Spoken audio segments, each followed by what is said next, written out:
introduction. Thank you everyone to be here and spending time with us. Without further delay, basically we all in last 2 days also heard about a lot of different type of modelings, a lot of different type of new techniques, new algorithms, new data. All of this is literally exploding in terms of what we have been doing. We always say data is the new oil. That's a term that you probably heard 10 years back as well. I have my own version of that. I say data is the new oil, but it is very crude oil. It needs to be extracted. It needs its own refinery before it can be put. It needs its own set of processes in the refinery before you can extract meaningful things like a petrol. That can actually be used, because the crude oil in its own form is not very useful. So what does that mean? When we do these models, when we do all of this, we need to think about what am I using my data for, how am I using it, and is it in a right form for it to be used. Now, one great thing is the compute powers are becoming cheaper and more easily available. The storage cost has gone down. Data itself is exploding in terms of the amount of data that each one of us are generating through our digital footprint. So all of this means that as data scientists, we have great career ahead in some sense. But basically, net, what we need to think about is probably each one of you would have faced, I have built a model, it is still not finally used by the business or for the purpose that I have built it. Yes, there are more mature organizations where some of these processes are set, and in those organizations you will see some of those models getting to the deployment and actual usage a lot easier. But personally, I feel a lot of us struggle from the modeling stage to the deployment and adoption stage quite a bit. And every now and then there is a model that doesn't work, and to that extent there are certain type of risk. What you see on the screen, some of the surveys saying a huge percentage of the models don't get deployed, only a few percentages of models actually, or companies see some of these work actually being used in production. So what are we talking about? Fundamentally, what we are saying is building the models is one piece of the problem. But at the end of the day, the problem is far bigger. The problem is, we try to put it along 5-6 different points that you see here. The first and the foremost problem is, do we understand the business needs? Now, we all think we do, right? But at the end of the day, I hear data scientists talking about my target variable, or this is what I'm trying to model. What I don't hear is, this is the business process that I am trying to improve. What I don't hear is, will it help my customer have a better experience? Will it help my organization improve its revenue eventually? Will it help, or how will it help my organization potentially reduce cost? Often what we hear from the data scientist community is, here is the latest algorithm, here is the next organization which is talking about next NLP set of packages. But what we don't understand is, do you really need all of that? Sometimes we do, to actually get to the business outcome that we are trying to drive. And the problem is, often we don't link our work with the business that we are trying to drive. So what does all of that mean? Every single work that we do, eventually we need to think of it as, where in the company processes that I'm trying to think of, or if it's a product, where in the client's processes will it be used? Almost everything is related to an underlying workflow. Now, not everyone need to understand everything, but once you start to imagine, yes, I will build this, everything goes fine, this is the kind of input I will give, this is the kind of output I will get. And once you get those, do I understand really how will I treat different customers differently, or depending on, I'm just talking about customers, but it could be about anything. So if it's a recommendation engine, where on the website will it become different? If I get the most perfect recommendation system, will it mean customers are spending more? Will it mean we have a better customer experience? We define our business problem as how many people actually bought what we are doing, what we recommended. That is a fine, perfectly correct target variable, if you would want to call it. But we don't always necessarily think the so what for it. The most classical example is the problem of customer attrition. Now, if I know this given customer through my modeling process may attrite in next 3 months. Now, if I don't know the so what of it, I will see this customer go out of the door and I will become very happy. See, I told you he will go, and he has actually attrited. The so what of it is just not clear. The business may have come to the data team saying, I have a business attrition problem. We quickly say, aha, I know how to make it as a predictive attrition problem. We don't understand the so what of it more often than not. So the point here is thinking through, here is the business problem, here is the analytical face of the problem, here is the analytical solution, and how this analytical solution will feed into the business solution. The last link is almost always missing.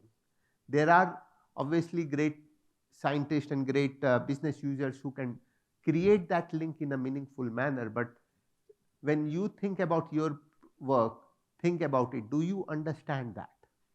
Right? So one of the things I say, apart from all the things that are written here, is if you are in banking, don't just read modeling books, read banking books. If you are in e-commerce space, understand how the business of e-commerce works. It may not look anything related to your direct work, but the understanding of the underlying business is pretty important. So net, what we are saying here is, whatever work you are doing, please understand the end game of that work, because without that, it is highly unlikely that you will understand why your model will succeed. And if it has succeeded, you may think of it as it has the great R squares or Gini stats or KS stats or all the stats that you might pull. But the real stat is, how did it impact my company's top line or bottom line? That's the stat that you need to think, even if you don't know those numbers. But understanding the process becomes very, very important. The biggest piece where we probably always end up spending more than 80% of our time is data related. Now, there are some very well-known data problems. If you have data missing, we do missing imputation. If you have certain type of data noise, we do certain type of data cleaning. But more often than not, I do, from whatever limited experience I have, a lot of models do have lot of data errors. And some of them, if they are big enough, will completely make your model look wrong. I'll give you an example where we, in our company, HDFC Life, we built a perfect model, no issues with data, all of that was fine. But when we put it in deployment, we had a huge issue in actual adoption. So the problem was, there is a tool that we have on our site. Any one of you want to try it, you can, called Life Certificate. What it basically means is, for pension products and certain other products, you actually have to do what we call liveliness, that this person is indeed alive, so that we can continue. And you need, depending on product, once in 2 years, 3 years, you have to historically go to the branch, say, yes, I am here, and then you are set for the next period. Ideally, the customer is supposed to inform, or their kin is supposed to inform rather, whenever a death happens. But because not everyone does it, this is a process. Now, you could imagine, you give this process statement, especially in the COVID times, They will say, aha, I can build a liveliness or a face recognition system. And we built it. It had a decent accuracy rate on the facial recognition. It had the liveliness check, so I know you are not putting the photograph of the person and so on. But when we put it in deployment, we did have enough number of customers coming in, but the model did not give a very high rate of match. Um, we do have not a very big audience, so maybe anyone want to make a guess, one or two, why do you think that could have happened?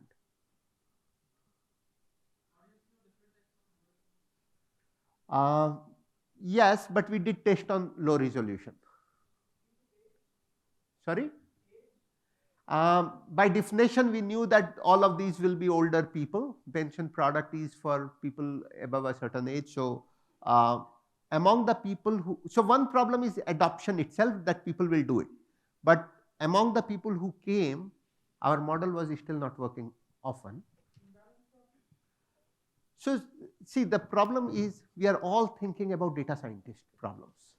We are not thinking about where else the problem could be.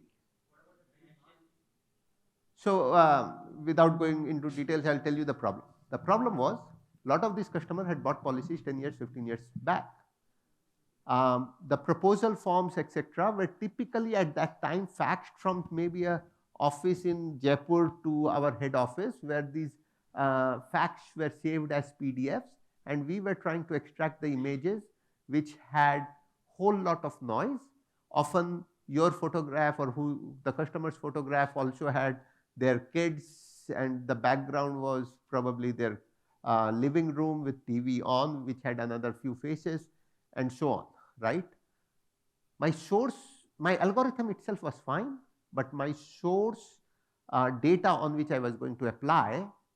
So when the customer today is coming, most mobile phones still have very decent pictures. So that is not the problem. The problem was the pictures that I was trying to match it with were not good. And we solved the problem partly by saying, if customer allows us and gives the authentication, we will get their Aadhaar photo from the government database, and wherever our algorithm will fail with the stored images, we will do that. Of course, one of the jokes I always crack is nobody looks as ugly as their Aadhaar photograph, but it is still improved the match rate to some 70%. So the point here is building the perfect facial recognition algorithm was not sufficient. Building the liveliness check of the video was not sufficient. The problem was my stored images were bad. I had to look for alternate solutions, alternate sources of images. We had to create a process to say, if any pension customer ever comes to the branch and we verify their ID, we will click their new photographs if the old photographs were of poor quality, and so on. So we had to do a whole lot of things to ensure that we improve the base data quality, right? So while the topic of this thing is why do models fail, the model did not fail, but the adoption failed because of this problem. Now that is a typical problem. Similarly, you may see in a lot of places, you built a model, you validated the model, you put it in production, the model doesn't work. Because in a lot of cases where the frequency of the data that you are looking at and the behavior of the data, if it is dynamic enough, chances are, if you took say 6 months, 1 year to build the model and deploy the model, chances are the variable and the underlying behavior of those variables have changed. So what does it mean? We need to understand even at the beginning and not rely on a PSI statistics. How stable is my model? I remember, and I'm an old guy, I remember in early 2000s when we were working for a bank, you could imagine, it was early 2000s, where one of the predictive variable of income was whether this person in their phone number have given a mobile number or not. And if you had given a mobile number, you were considered a HNI customer or decently rich kind of a customer. Now today, if I have that variable, of course, it's a way too common sense today. That's not a variable anymore. In fact, I try not to give my mobile number whenever possible as a person, because that always leads to a lot of junk calls now. The point is, of course, this data took a long time to change, but there are often economic events or other events which changes fundamentally the behavior of a data. Now, take an example, say in 2008 crisis. Um, Most of you probably, or at least a big chunk of you probably faced it when you were in your jobs. Historically, having a mortgage means you own a house, means you are rich. So whenever you are trying to do any lending product, if in your bureau file you have a mortgage, you are supposed to be richer than everything else being equal, someone who don't have a mortgage. But when we knew the crisis was unfolding, the behavior absolutely flipped. If you have a mortgage, you are more likely to default on all your lending products, whether it's a credit card, whether it's a personal loan, car loan, etc. Now you can't even, first of all, you have to be aware that this variable now is changing its behavior fundamentally. And unless you look at it from a business perspective, data will not give you that answer, because if you look at historical data which existed at that time, you did not see that correlation, because that correlation was way too new and it was happening now and here. So I was with a bank at the time, and we knew this problem, and everyone knew this problem per se. From a modeling perspective, we said, yes, we know this variable is a problem. We suppressed it, but we had to do something about it. So we knew the defaults, banks take 6 months to recognize, etc. We started to take 30 plus or early delinquencies as a target variable and try to understand the mortgage relationship with the default. So while I'm not trying to scare people that you can't build a good model, the point I'm saying is you need to be aware what your data is. You need to understand when it is stable and when it is not stable. And when it is stable, thank God that it is stable. We always study in textbook, your data should be normal. No data is normal. But I'll give you an example. We were working for a payments firm some time back, and in my consulting career. And one of the things we were trying to predict was, as a part of broader customer lifetime value, how many transactions are you likely to do in next period, next year or so. And because payments behavior, you have limited information about the customer, probably their existing phone number, email or something. The data was hugely skewed. 30 to 40% people never did a second transaction. Maybe they did, but maybe with a different phone number, etc. So on the left-hand side of the graph, you had 40% with 0 transactions. On the right-hand side, we had maybe top 10% customers used it like 10 transactions, 20 transactions a month, or sometimes more. So you had a absolutely opposite to normal kind of a distribution, where you had a huge spike on the left-hand side, and you had a really, really long tail. And you could not just ignore it. You could not do capping, flooring, etc., because right-hand side of the customers are the one who are giving you most value, and you rather would want to be most accurate there. Left-hand side of the customers, yes, they are doing close to 0 transaction. Whether you predict 0, 1 or 2 doesn't really make a difference in the value. We built a very simple model to start with. All the model validation failed when we looked at it by the revenue size. And after some research, we could finally say, yes, the data is heavily skewed, and we actually had to model it as a Poisson distribution and not as a normal distribution. So what I would just reiterate, that a lot of these concepts that we read in our textbooks, more often than not, you don't have to use it on a day-to-day basis. Especially to the youngest of the population here, I would say, don't just understand which is the latest Python package and use it blindly. Understanding and knowing those packages makes our life easy. But please understand also the maths of it, because if you don't understand the maths of this underlying data, every now and then you will face a problem where that theoretical textbook knowledge will help you. And to be the greatest data scientist, I think understanding the maths behind all of these Python packages will really, really help you.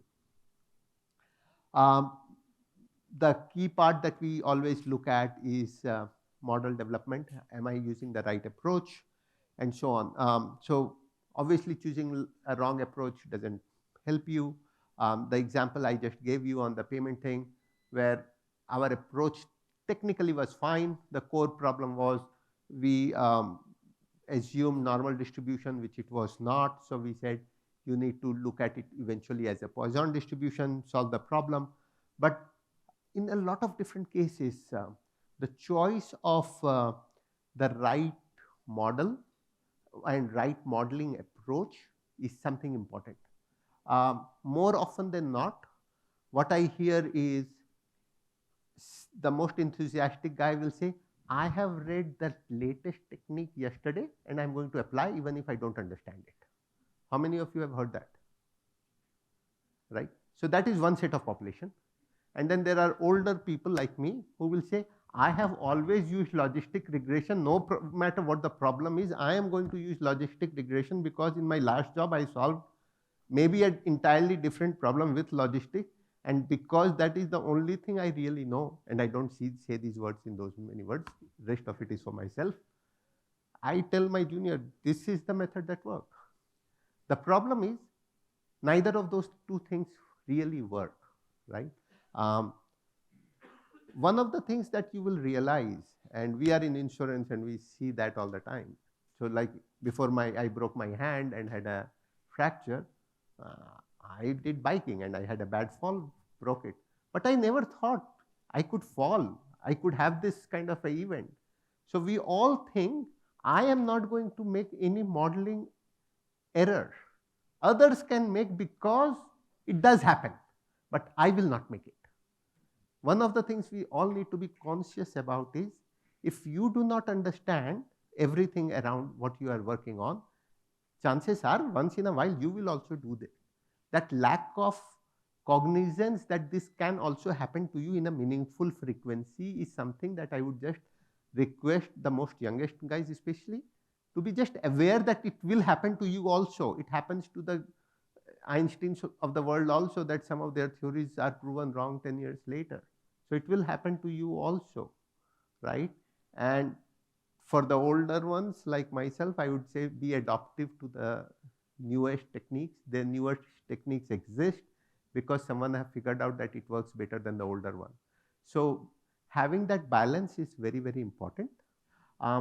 We do see some of the regulatory requirements more so in mature market, like does your variable list or feature list, as we call them now, have any variable which could potentially be called, say, regulatory issues. So things like, are you lending in a way that, say, biased towards or biased against a woman or people of certain color, race, gender, etc., etc. Now, a lot of times we think we are doing all right modeling. One of the famous example, not with our organization, with the famous e-commerce retailer, where their recruitment model was basically working against women. And I don't think the data scientist did a fundamental error from a data perspective. The problem was, historically, because the number of tech women had been on the lower side, you look at the data and say very few women are recruited here. And if you quickly conclude that women are not good enough to be recruited and put it directly or indirectly in the model, what will model do? Model will replicate the same behavior going forward and not, say, select enough women. And if that process is set automatically, fewer women, as an example, were getting recruited, and the model was saying, say, I told you women don't come here, right? So being aware that whether you are consciously or subconsciously introducing these biases in the model is important. And wherever you see regulatory framework, you may actually be, not literally, but beaten for creating such models, and your organization may also be in trouble if those things happen, right? We talked about model being explainable, model being unbiased, especially towards wherever there are regulatory things in places and so on. So the summary here is choice of right modeling techniques, understanding if there is a regulatory framework and so on is important. But at the same time, other thing which is important is figuring out what is the cost of a quote unquote a mistake. Meaning if I predict something and it doesn't happen exactly the same way, not all false positives or false negatives are equal. So in the marketing terms, if I build a model where I say this person will buy a product or not buy a product, if I choose a wrong person to saying this person might buy, my cost is really the marketing cost, probably not huge. Similarly, if a person does not buy a product unless it's a very super expensive high-end product, you will miss a good customer. Again, probably not way too expensive. But in the business that we are in, life insurance, every life that I insured, which was a quote unquote not insurable um, life because of high mortality involved or a fraud involved potentially, each of those costs me sometimes 100,000, 200,000, $500,000, depending on what the sum assured is. So the cost of the mistake in a marketing model versus risk model can be very, very different. So when you model, understand that your model has only a certain level of accuracy, and therefore where you put your cutoffs, etc., between whatever decisions you are taking, that is important enough. Again, as data scientists, we are often used to score the customers, put them in simplistic high, medium, low, or do the deciles, and not bother so much about understanding the cost of false positives or false negatives. So all of that is part of the broader selection of the right methods. Some of those things which is very relatively something we don't often look at is your model really deployable in your IT systems, right? How many of you have to deal with legacy IT systems? Quite a few. Not all type of models are easily deployable on all types of IT systems. So if you are choosing a system where you need to eventually produce a SQL code, or that's what IT has, you probably cannot use a CNN model, for example, right? If you did not know about it and you build the model, chances are what will happen is your model may be perfectly built model, but when it comes to deployment, someone will say, I can't do it, right? So being aware how the model will eventually be used and being able to adjust your or select the right methodology may be less accurate, but it can be deployed, it can be used. That becomes equally important. So that brings to the biggest point. I personally believe 80% of the models don't get deployed or don't get used or are failed model because of IT deployment issues. No offense to our IT friends, but the problem is from our perspective, we say, I am going to build the model. Those guys will deploy it on the system. I don't know, I don't care, right? More often than not, 80% of us don't even know where the production system sits and what technology, etc., does it support or not support. We build the model, it looks all right stats, it validates, and I am happy because my model seems to work on the data that has been provided to me. As I spoke in the beginning, every model eventually will play a role in the workflow, right? Meaning, so if you think of a marketing model or a recommendation system, the web page that is generated for a given customer somewhere will do certain queries based on your model, based on output, it will do some other queries, figure out right products. So that workflow is changing because earlier maybe you were displaying a static page for all your customers, right?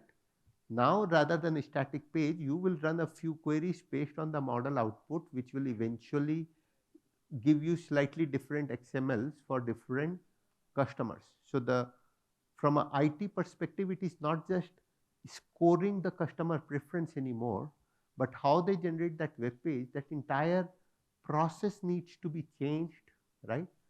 Now, how many of us often understand or don't understand IT priorities and deployment of your model being in top 3, top 4 of your priorities? If it is core to your business, chances are it will be.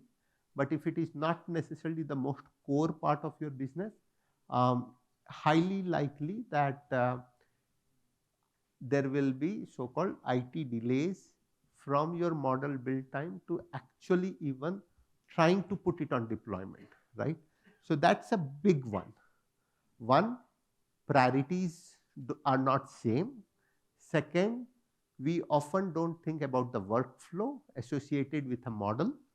Third, figuring about the legacy systems that might exist, and does your model interfere with other processes, etc. So for example, you built a marketing model saying these are the customers I should go with. Now you probably also need to check whether the customers you are referring are also the most risky customers. If they are most risky, I'm going to remove it, or the risk team will remove it, right? And therefore then potentially you are left with not the best recommendation, because you have to understand in this particular case that the marketing model is interacting at the back end with a risk model. Now when you build the model, you were probably not aware, but when you need to validate the model, you need to probably say, I am looking at this target customers, but because in the production it will interact with my risk model, do I understand which of these customers that I am recommending in say top 10, top 20%, are they low risk, right? And that is the kind of things that we need to understand when we look at the deployment kind of a thing, right? The last, probably not the least part, is understanding the adoption side. Where it comes is, do you understand the business, right? To me, that is very, very important. I like to think data scientists, we are a lot more geeky. MBAs don't want to touch the data more often than not, no offense. So the two worlds, while they love each other, the geeky data scientist versus MBAs who will only work on Excel still, they are on two different zones in that sense, right? And therefore,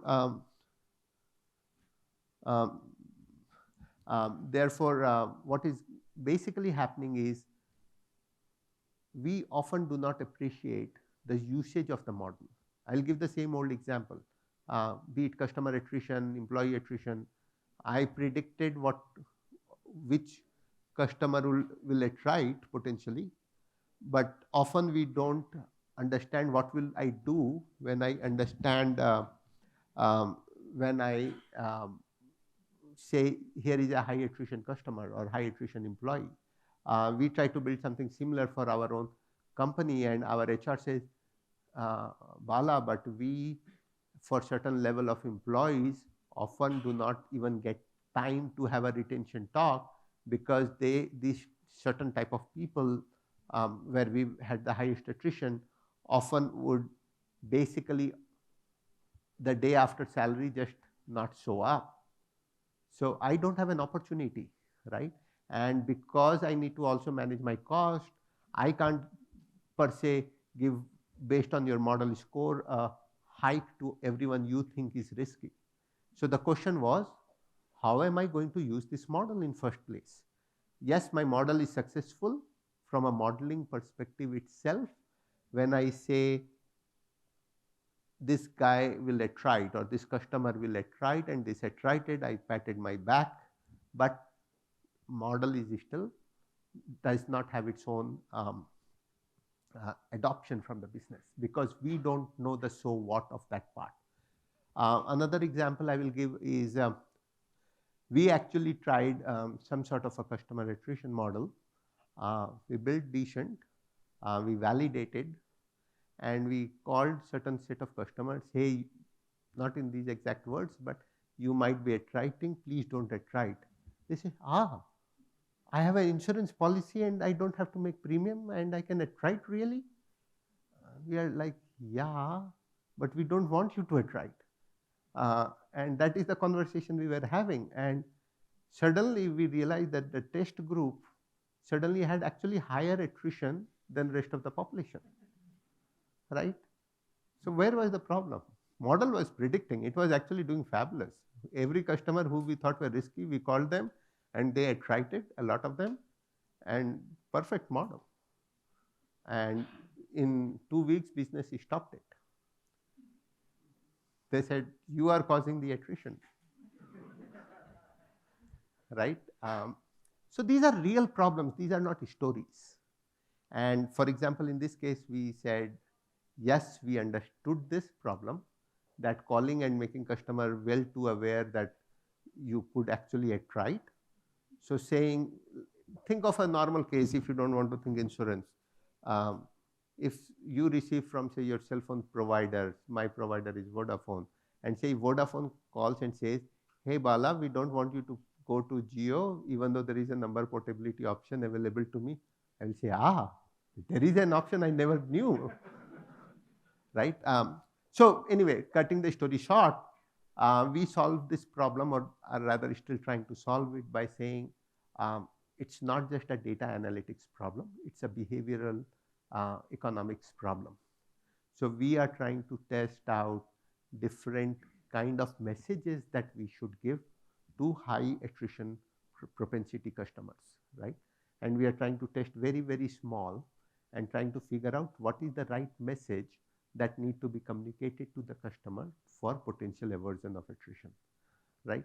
Now, understanding that kind of a strategy, how your model will lead to that business action, is where the crux of the success of your model is. So I'll give you a HDFC Life example. In terms of, it was one of our big one. Here there are some examples of notable failures. There is one slide here. Those of you who don't know life insurance, broadly how it works is a customer applies for a policy. There are some rule engines which says, should I give this person a policy or not? Usually you look at what is called financial viability of the product. You can't be more valuable as a quote unquote dead than you are alive. So if you earn 10 lakhs, you can't be insured for, say, 5 crores as an example. And similarly, the mortality risk.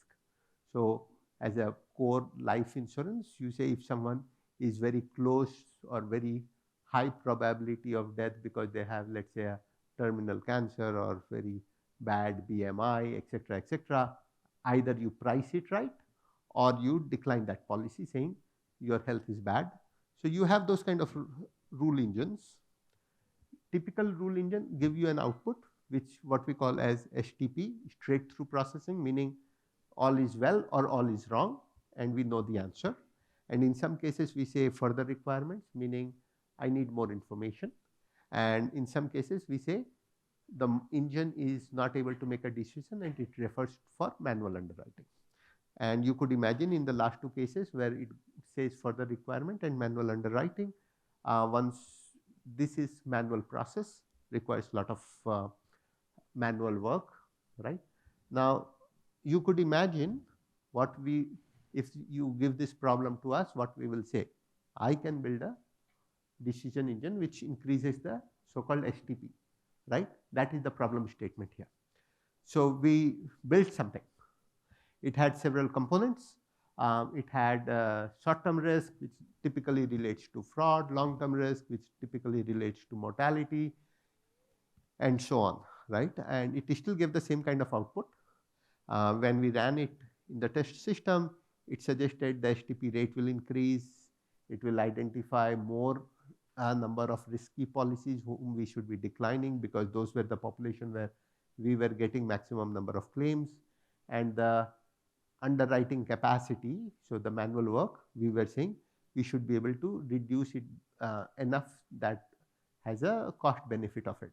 So there was a revenue impact by having higher STP. There was a lower cost impact by reducing the risk in the system, and so on. So We built the model. Now, all the details may not be most accurate here, but the key part I want to show is post model was ready, which was January 21. We actually got it deployed almost 15, 18 months later. Lot of different people had lot of different kind of questions, lot of different teams we had to interact and work with to actually get it deployed in the system, right?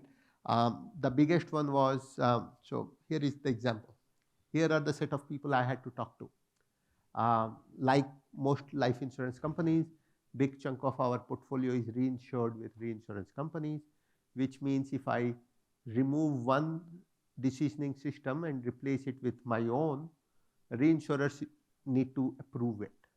Their core thing is, are you increasing the risk? Are you approving everyone else that we were declining, and so on? So they have a risk set of consideration. Obviously, ultimately they can make money if you do enough customers, right? If we decline everybody, there is no risk, but there is no revenue.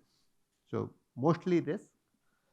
Underwriting team, are you going to increase my manual underwriting? Are you going to approve the wrong guys? Are you going to increase the so-called further requirements and send more customers for medical testing, which will increase not only the underwriting cost, but also delay, which often relates to not only the cost side, but poor customer experience. Lot more customer will cancel the policy.